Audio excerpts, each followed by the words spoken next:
28,5 MHz Irama FM Purworejo. Top lagunya pasti infonya. Kembali lagi di hari Sabtu ya. Sabtu sehat di pagi hari ini bersama dengan Dokter Derajat. Bagi Anda pendengar setia Irama FM yang pengen gabung boleh banget, silahkan. Gabung-gabungnya line telepon, SMS dan WhatsAppnya terbuka selama 30 menit ke depan di line teleponnya di 02753214446 atau bisa juga melalui WhatsApp dan SMS-nya di 081392696815. Kita sapa dulu pagi hari ini, juga ada live Instagram dokter, disapa dulu boleh, ada yang gabung nih. Dan juga disapa juga mendengar setia Irama FM. Selamat pagi dokter. Selamat pagi Mbak Amel dan Mas Adi. Apa kabar semuanya? Kabar baik. Alhamdulillah. Semoga semuanya juga baik-baik saja. Selamat mendengarkan bagi pendengar semuanya dan pemirsa IG Betul. di seluruh dunia ya. Iya Ya memang. memang kan bisa dilihat dari sono gitu ya. Ya saya juga selamat bertanya gitu Buat yang aja. mau bertanya pokoknya Ya, boleh, silahkan bertanya seputar kehamilan dan kesehatan seputar kesehatan reproduksi. reproduksi. Ya. Tapi dok, ngomong-ngomong kesehatan reproduksi, ada nih dok yang curhat terkait dengan hormon perempuan yang mau menstruasi, atau kalau biasanya pada bilang tuh PMS, premenstruasi syndrome. Emang bener ya dok ada sindromnya? Ya, sebenarnya sindrom itu kan sekumpulan gejala. Mm-mm. Jadi memang pada saat menjelang mens itu nggak hanya satu gejala aja, Hmm. campur aduk jadi satu ya. Contoh misalnya kalau mau head udah moodnya nggak baik ya, nggak enak gitu ya.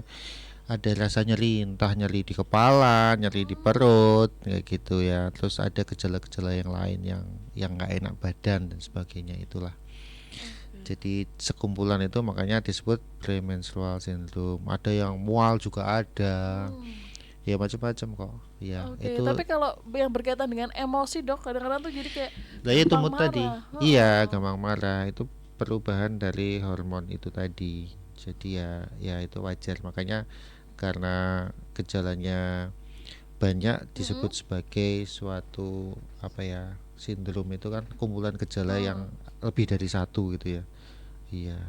Oke, jadi memang ada. Nah, kalau untuk mengurangi hal-hal tersebut terjadi dok, apa memang nggak bisa ya, memang sudah kodratnya harus begitu Jadi ya? perubahan sindrom tadi, timbulnya sindrom tadi memang Mm-mm. karena perubahan hormon ya, perubahan hormon sehingga kondisi ini menimbulkan perasaan yang nggak enak dan sebagainya Mhm.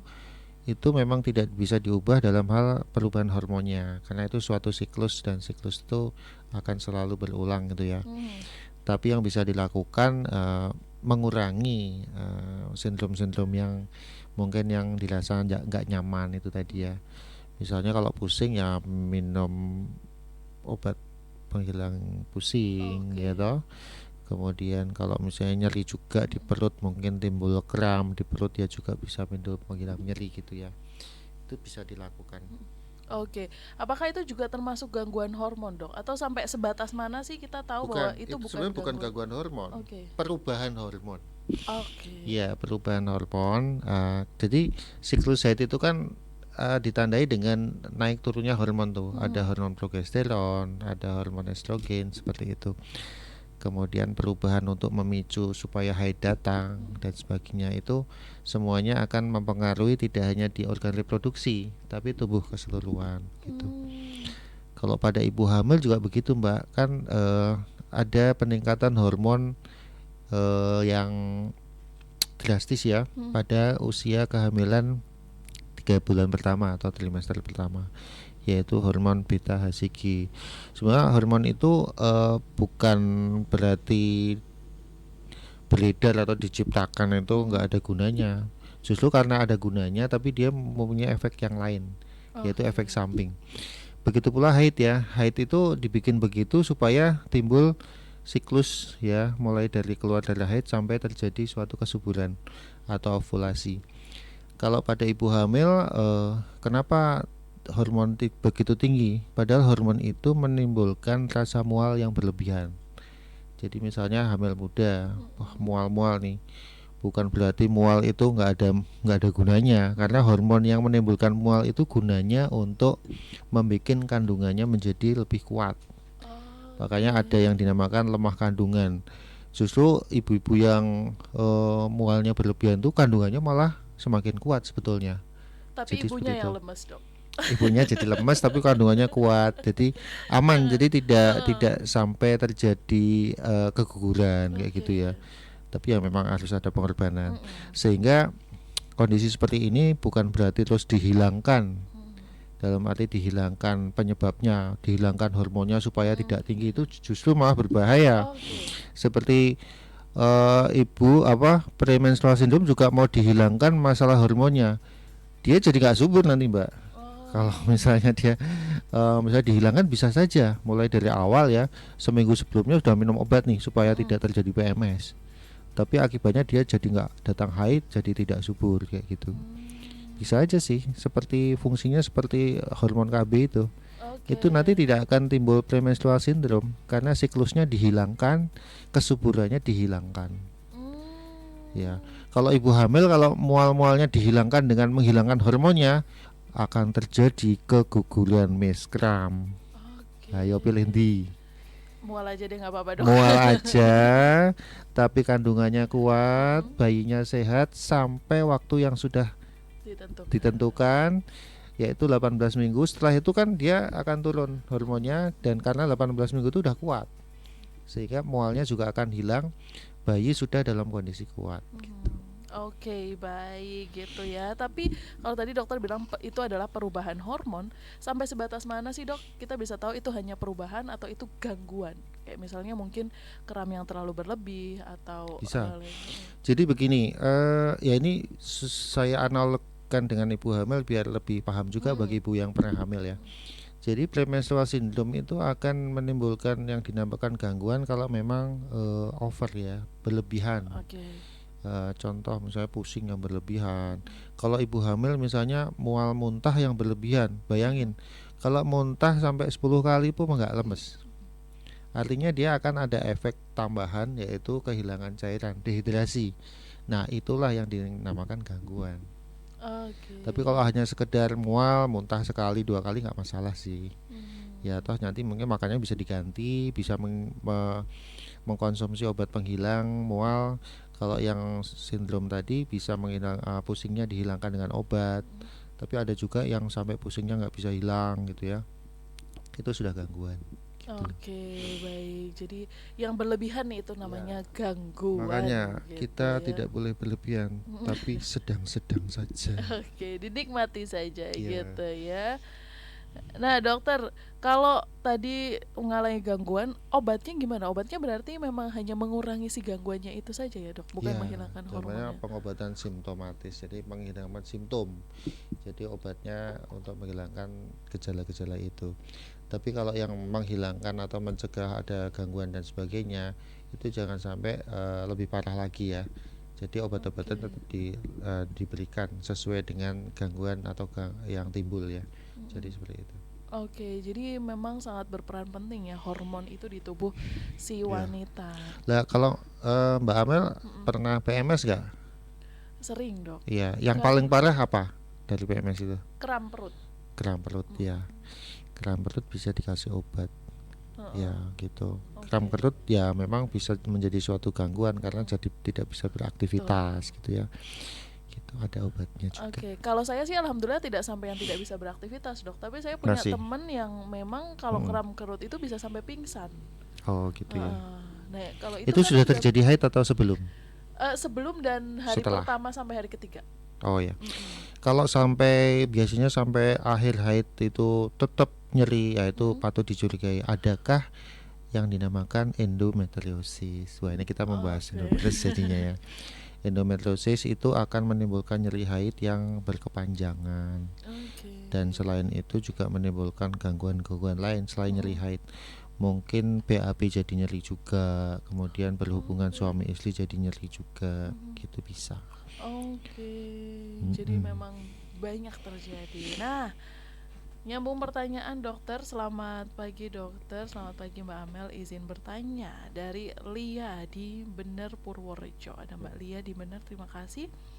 Izin bertanya dokter, kalau saya mengalami haid sebulan hingga lebih dari 10 hari, yang biasanya hanya 7 hari, itu sudah berlangsung selama 3 bulan ini setelah saya menggunakan KB. Saya menggunakan KB susuk. Itu bagaimana ya dok? Apakah Ya.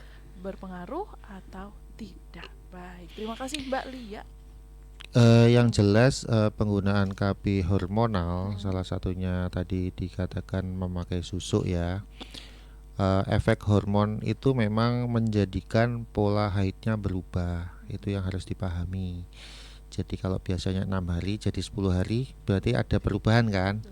Tapi selagi itu masih bisa berhenti, contoh misalnya 6 hari kok masih ngeflag sampai hari ke-10, ya nggak apa-apa. Karena itu merupakan perubahan.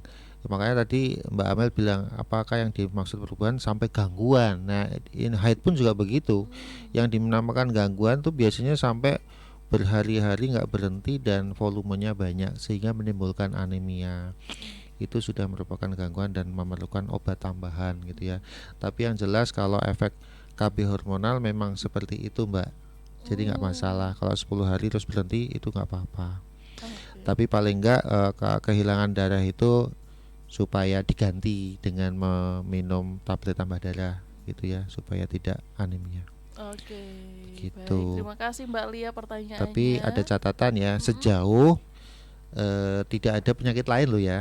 Oke. Ya, jadi kadang-kadang kita memang dugaan pertama yaitu oh ini efek dari KB. Tapi ada juga yang penyakit penyerta misalnya gitu ya, yang membuat darah haidnya nggak berhenti-berhenti. Contoh, misalnya ada benjolan ya, Oke. mungkin di rahimnya ada miomnya, Mhm. atau ada endometriosisnya, atau ada polipnya. Itu bisa mendukung terjadinya perdarahan yang lebih lama. Jadi Mm. kalau misalnya pengen lebih clear ya Mm. diperiksa ya di USG ada kelainan-kelainan secara struktural atau anatomi tidak gitu ya. Oke. Selain itu efek samping dari KB-nya gitu. Oke, baik dokter. Tapi saya penasaran sebenarnya. Oh, Kalau IUD itu kan memang langsung dipasang pada saluran iya rahim dalam gitu rahim. ya, dalam rahim. Oh. Tapi kalau susuk kan hanya dipasang di tangan. Itu hubungannya gimana ya dok ya? Oh, jadi gini Mbak, bukan berarti apa ya? Mungkin bayanginya itu Mm-mm. fungsinya sama, Iya. sangat berbeda Mbak. Oke. Jadi IUD itu bukan KB hormon. Mm-mm. Dia lebih ke mekanis ya, menghambat sperma bisa masuk ke dalam eh, rahim yang bagian atas. Mm-mm. Tapi kalau susu itu betul-betul hormon itu. Tapi bentuknya mungkin loh kok sama-sama dari plastik gitu ya, Mm-mm. plastik yang steril gitu. Tapi susu itu sebetulnya di dalamnya itu ada semacam kayak tempat obat ya di dalam itu ya. Mm-mm. Jadi itu kan silinder ta. Iya. Di dalamnya itu ada obat namanya hormon progesteron yang dia itu cara kerjanya itu melepaskan obat itu sedikit-sedikit, Oke. tapi lama-lama dia nanti habis. Nah, itu cara kerjanya. Hmm. Beda dengan IUD. IUD tuh nggak ada kayak susuk terus ada hormonnya Mm-mm. tuh enggak. Jadi dia itu ada semacam efek mekanis sekaligus efek untuk mematikan sel sperma. Mm-mm. Biasanya ada tembaganya di situ.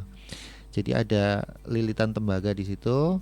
Tembaga itu fungsinya bisa menonaktifkan dari sel sperma. Mm-mm. Jadi seperti itu. Oke, baik. Itu makanya disebut hormon ya, Dok, karena memang mengganggu seluruh Iya, anggota keseluruhan, tubuh efeknya gitu. keseluruhan sehingga Oke. seringkali juga tadi yang sudah saya jelaskan kalau memakai susu atau suntik atau pil maka pola haidnya akan berubah begitu. Biasanya nambah berat badan juga. Bisa menambah nafsu makan. Banyak Heeh. makan ya jadi gemuk ya gitu. Itu yang biasanya ditakutin, Dok, sama perempuan. Takut Iya, gemuk. ya. Oke, dokter, ini ada pertanyaan dari WhatsApp-nya. Ini WhatsApp-nya harus di sini dibuka dulu sebentar ya. Assalamualaikum, selamat pagi Mbak Amel. Selamat pagi dokter. Pagi. Dari Nia di Tambak Purworejo. Oke, di Tambak Purworejo. Izin bertanya dokter, saya belum pasang KB. Saya melahirkan anak pertama 1 tahun yang lalu. Saya ingin memasang KB, tapi dengar dari teman saya yang memasang KB, ia memasang KB IUD. Merasa nyeri setelah melakukan hubungan suami istri. Nyeri kram perut seperti haid. Itu bagaimana ya dok? Apakah benar? Karena saya bingung mau pasang KB apa. Mau IUD tapi takut. Oke, ini boleh langsung dijawab dokter. Biar Ya, nggak takut. Sekaligus saya juga. jadi yang perlu dipahami dulu bahwa IUD itu suatu alat yang mungkin panjangnya nggak sampai 3 cm ya, bentuknya T gitu ya. Dan itu eh, terbuat dari suatu apa ya, mungkin semacam plastik elastis yang steril yang dipasang di dalam rahim. Itu harus dipahami dulu. Nah, kadang-kadang sudah melihat wujudnya aja, membayangkan wujudnya, itu belum dipasang aja perutnya sudah nyeri mungkin ya. Nah, karena efek psikologis ya. Apalagi sudah habis berhubungan terus nyeri, langsung IUD-nya yang disalahin. Jadi Oke. saya kadang-kadang kasihan sama KB-KB ini, sering menjadi sasaran kambing hitam. Tapi ya nggak apa-apa, memang ada yang akibat langsung dari IUD terus nyeri itu juga ada. Oke. Tapi itu semua ada sebabnya. Makanya saya jelaskan dulu dari bentuknya. Jadi bentuknya seperti T dan ujung-ujungnya itu sangat bukan lunak banget ya. Yang jelas itu tidak runcing. Hmm. Jadi tumpul gitu ya. Jadi kalau misalnya dianggap nanti kalau nancep gimana? Kemungkinan nancepnya kecil ya. Itu dan berada di dalam rahim dan sudah didesain selama sejak dulu kala. Sebetulnya KB model dimasukkan gitu itu sudah sejak zaman katanya nih ada peninggalan apa sebelum Masehi. Wow. Orang-orang itu sudah menemukan itu sebetulnya. Mhm. Makanya terus diadop sampai sekarang gitu ya, yang tapi dengan bentuk yang sangat ideal, kecil, praktis dan minim dari efek samping. Nah, sekarang pertanyaan mbaknya tadi mau saya jawab ya. Kenapa kok berhubungan terus sakit? Nah, sebetulnya sakitnya seperti apa dulu? Dan itu memang tergantung dari posisi IUD-nya. Oke. Jadi saya sering menjumpai IUD itu berubah posisi. Hmm. Tapi kalau saya analisa IUD berubah posisi itu mesti berawal dari awal masangnya seperti apa. Yaitu satu mungkin masangnya nggak benar.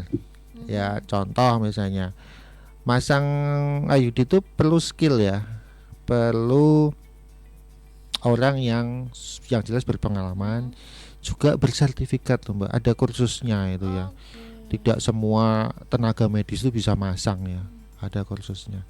Jadi IUD itu kan cuman sekitar 2 cm kurang mungkin ya, dan itu dipasang harus sampai mentok di ujung, kalau istilah medisnya fundus ya, Mhm. di ujung rahim. Mhm. Kenapa bentuknya seperti T? Karena rongga rahim itu bentuknya juga seperti itu. Kenapa kok T? Karena di ujung T-nya itu kiri kanan Mhm. itu ada saluran namanya saluran tuba. Makanya bentuk rahim itu menjadi seperti T. Makanya alatnya juga seperti T. Nah itu kalau masangnya nggak benar, contoh misalnya kan T nih, T harus berada di tempat yang T juga. Mhm. Ini nggak, ke bawah. Jadi belum sampai mentok sudah dilepaskan Hmm. sama yang masang. Ya mungkin karena nggak berpengalaman atau mungkin sulit masuk ya. Karena rongga rahim tuh tiap wanita beda-beda ya. Tidak semuanya bisa lancar masuk.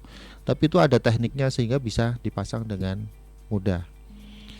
Belum sampai mentok sudah dilepaskan, akhirnya apa? Ujung T-nya itu nyangkut. Kalau nyangkut berarti nyocok nggak? Ya nyocok. Ngilu dok dengernya. Lah kalau nyocok Oke. dalam kondisi misalnya ya, kan kalau hubungan suami istri atau pada Mhm. saat haid, rahim itu kan kontraksi ya. Ya. Akhirnya keteken kan? Nyeri nggak? Aha. Iya nyeri. Makanya ini penjelasan dari mbaknya tadi. Kenapa kok pas hubungan kok jadi nyeri? Mungkin pemasangan IUD-nya tidak begitu pas. Oke. Yang kedua, tadi kan masangnya tidak optimal. Yang kedua akibat masangnya pada saat yang tidak tepat juga. Tapi memang ini menjadi salah satu kekurangan ya. Padahal ini memang sudah menjadi program pemerintah sebetulnya, yaitu pemasangan KB pasca salin. Jadi setelah melahirkan langsung dipasang. Itu juga ada efek ke arah salah letak itu. Karena apa? Karena rongga rahim kan masih lebar nih, masih luas. Begitu benda sekecil itu dimasukkan ke dalam, apakah menjamin dia itu dalam posisi tetap tegak gitu terus sesuai dengan bentuk T-nya? Nggak menjamin kan? Bisa aja terus miring. Nah kalau sudah miring pada saat rahimnya mengecil, ya dia akan salah letak lagi. Jadi prinsipnya nyeri bisa disebabkan karena salah letak dari si IUD. Bahkan ada juga yang sering terjadi, kan ini ujung T-nya itu kan yang ini ya gini. Nah itu ada yang pangkalnya yang lurus. Itu yang lurus saja masih keluar dari ruang rahimnya, sehingga nyocok si bapak kecocok. Ya. Akhirnya jadi ilfil. Disuruh ngepas, dek copot gue, aku loro misalnya gitu. Lah itu karena itu pernah saya jumpai juga. Akhirnya saya lepas juga. Loh ini memang turun ini posisinya. Jadi prinsipnya keluhan-keluhan tadi akibat masalah posisi IUD. Oke, Mbak Nia temennya suruh cek deh. Cek aja Mbak. Kalau kata dokter ayo di jalan-jalan. Jadi kadang-kadang saking menjadi kambing hitam gitu, akhirnya menjadi kayak momok yang mempengaruhi orang-orang yang mau pasang. Betul. Aduh, saya takut, kata teman saya ini, kata teman. Loh, sekarang masalahnya apa dulu? Tapi kalau IUD itu sebetulnya itu alat kontrasepsi yang bagus ya, dan kegagalannya jarang gitu ya, kecuali salah posisi tadi. Sudah bisa bikin gagal, terus tidak nyaman, baik si ibu sama suaminya gitu loh. Itu ya, jadi jangan mengkambing hitaman IUD-nya ya, tapi yang masang. Oke, baik begitu. Tadi yang tanya Mbak Nia di Tambak, boleh nih temennya disaranin deh buat cek ke dokter, dicek posisinya benar atau tidak si IUD itu gitu ya. Gitu. Nah ngomong-ngomong soal IUD dok, masih kemarin saya sempat lihat gambar bayi akhirnya keluar dari rahim dengan memegang kontrasepsi IUD dok. Apakah itu benar atau AI nih dok? Saya nggak tahu. Apakah mungkin terjadi hal seperti itu atau ketika hamil kemudian IUD-nya harus diambil? Jadi mungkin enggaknya itu kan kita pikir secara logika. Ya. Kalau saya mungkin. Oh iya. Iya. Tapi pada saat si ibu waktu hamil itu merupakan korban kegagalan kontrasepsi IUD. Jadi ceritanya gini loh, dia kan pakai IUD nih, terus tetap hamil, gagal. Akhirnya dia hamil sampai bayinya besar. IUD-nya kan masih di dalam kan, dan IUD-nya itu biasanya terletak di belakang dari plasenta atau belakang dari selaput plasenta, ya di luar si rahim nih. Tapi ada juga yang posisi IUD-nya kan agak ke depan nih. Begitu pecah ketuban dan bayi lahir, IUD-nya ikut keluar.